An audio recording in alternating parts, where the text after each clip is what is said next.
Welcome to question number 6, May 2018, Total World Science, Hired here. So it's question number 6, and question number 6 is about density. So let's do a little meander through a mind map for density, and it's about the density of a gas. So we'll start off with the equation you're supposed to know. So density, and density is equal to mass over volume. That's what density is, the mass. It more or less tells you how tightly packed it is. So it's to do with the packing of matter. A good word to describe matter in science in the ordinary everyday world that we would use is stuff. It tells you how stuff is packed together. And if you go to the wee mnemonic for learning something, less dense things float on top of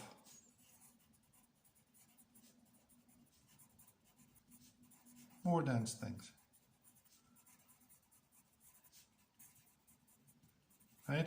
That's more or less the golden rule. So what does that tell you? Well, let's keep it simple.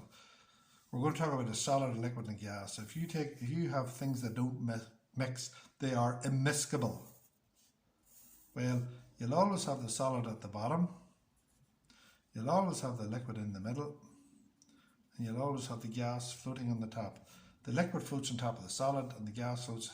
So the density of the gas is less than the density of the solid, the density of the liquid, which is less than the density of the solid. Now, don't forget you can turn that the other way around. The density of the solid is greater than the density of the liquid, which is greater than the density of a gas. See that? Don't forget you can turn them round. So the gas is the least dense, then the liquid, then the solid. The solid is the most dense, then the liquid, then the gas. Less dense things float on top of more dense things. That's assuming that they are immiscible. In other words, they don't mix. What units would this have? Well, we'll look at these two units that these can have. So it could be mass over volume. And the reason I write vol in there is so you don't mix it up with velocity. So it could be kilograms per cubic meter.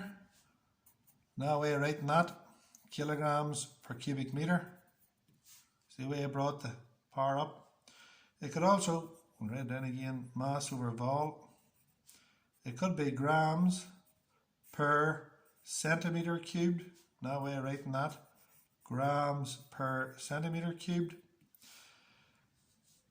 I don't think I've ever seen this asked, but no reason I couldn't. How do you change kilograms per metre cubed to grams per centimetre cubed? Well, 1,000 kilos per cubic metre is water. That's the density of water, 1,000 kilos, and it's also 1 gram per centimetre cubed. So to go from there to there, you divide by 1,000. And that's all you will need to do this question. So we'll put another bubble around those. And again, you should be thinking all the time. If you don't like these mind maps, you know what you could do? You could write that out in a list and learn them. That's called studying. You adapt this to suit you. This doesn't suit everybody. But you could say what density is. You could then read the book.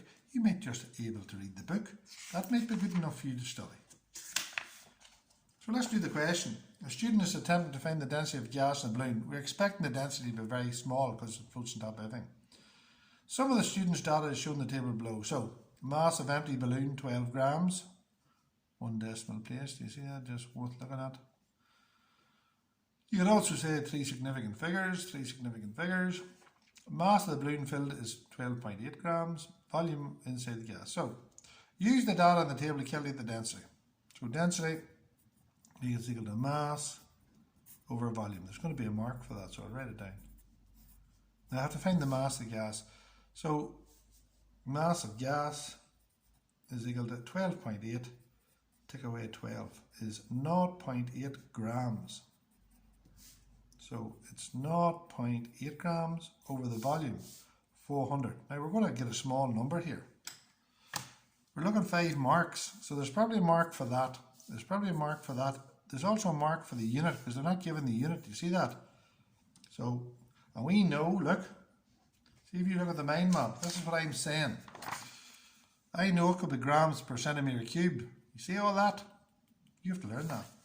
It's called learning.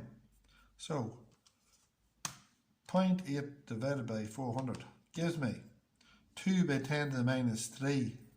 Oh, sweet heavens, how am I going to change that? Well, I know that's a small number. So I write down 2, naught, naught, naught, naught. I know it's going to be a small number. And the minus 3 tells me I shift the decimal point 3 times. So there's the 2, 1, 2, 3. So it's 0.002. That's the same thing. So it's 0.002 grams per centimetre cubed. Fair enough? Now, there's just even wee simple things like that there. Look, see that there? That's how I know it's a small number, so it's 0.00 something. So there's the 2, and the minus 3 tells me I shift it to make it a small number. Shift it 3 times. 1, 2, 3. You with me? Right, so go on to the last part of this question. Sometimes you wonder about physics here. The student places the gas-filled balloon in the fridge. Why would you want to do that, like? Some sort of wild party animal, this fella is. As a result of the cooling, the density of the gas increases. What effect does this have on the distance between the gas molecules? Well, if you slow them down, the gas molecules will be closer, right? So, what effect does this have on the distances? So the distance between the gas molecules will decrease. So, good sentence. The distance between the gas particles will decrease.